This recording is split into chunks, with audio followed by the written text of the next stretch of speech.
Let's all go back in time to when the world was a simpler place, to when you could turn on MTV and actually see music videos. Yes, that's right, I'm talking about the 90s. I was cruising through life more focused on being cool than I was on going to school. I was a wild child with no real sense of direction and not much self-worth. My mom had just ended a second broken marriage, and I never had a father figure worth looking up to. But none of that was going to stop me from having fun. I used being the life of the party as my way to cope with all my insecurities, and that got me all the way through high school and into adulthood. After graduation, when all my friends were heading off to college, I stayed working a dead-end job at a grocery store in the tiny little coastal town I'm from because I had no idea who I was, let alone what I wanted to do with myself or my future. This is where I was, coasting through life when tragedy struck. I had just gotten off work after doing a graveyard shift, and instead of going home to sleep, I decided it was time to try golfing for the first time with some friends. And by golfing, I mean drinking and golfing. I was doing great. Well, at the drinking part of it. The golf side of it was not going as well. But then my fortunes changed when I tried a different ball. Suddenly, my shots were actually going semi-straight, and I was really starting to enjoy myself.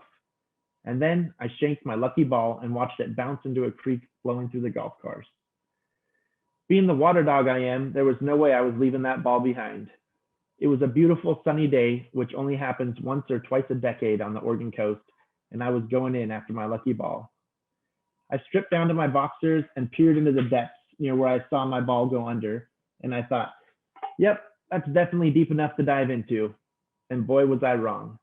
Instantly, I knew something was off. I smacked my head on the rock, and the water was starting to get into a red tint to it, and I felt all four of my limbs start floating, and everything was a weird, tingly numb. I tried to kick my legs and move my arms to swim up, but nothing responded, and I just kept thinking, hold your breath, Casey. After what felt like an eternity, I was being lifted into the air and carried up the creek bank. I could hear the panic in my friends' voices, and I remember trying to say, oh, it's nothing. I just bumped my head, but I knew it was something more. As I lay there waiting for the ambulance to come, I didn't really understand what had happened. The next few hours were really blurry and time kind of distorts for me, but I vividly remember a doctor stating I had a spinal cord injury and was going to be flown to Medford and get surgery. As I woke up after surgery, I was explained the extent of my injury and what goes with it, and I was in shock. No way could this have happened to me. I had done so many more daring and stupid things in my life. How could diving into the water have caused this? I've dove hundreds of times over the years. As I lay there contemplating my new body and how it works, I realized that the once in a decade sunny coast day had left its mark on me. I was sunburnt and it itched. And I tried to scratch my face, but my arm just kind of clunked over and didn't have the strength or coordination to reach my face and scratch it. And that's when reality set in. The next month was spent learning how my body worked as a quadriplegic and trying to get as much use possible out of what muscles I was able to move. As I was trying to stay positive through this, there was some self-pity starting to creep in. And then one day, a guy in a power wheelchair came rolling into my room with a smile on his face and introduced himself, telling me about his injury, which was the same level as mine. As he talked about the things he still did from a wheelchair, the thing that stuck out to me the most was his positive attitude. And that was a swift kick in the ass that I needed. After he left, I thought to myself, I can do this. In the months to come, I got out of the hospital and quickly decided there's no way I'm going back to that small coastal town where it rains 365 days a year and has no accessibility. I was ready to make Medford my home. Over the next few years, something strange started to happen. I started to feel confident and secure with myself. I no longer felt empty inside, and I knew I had a lot to offer this world, and I was ready to find my calling. This newfound confidence opened up something I never expected to happen: dating.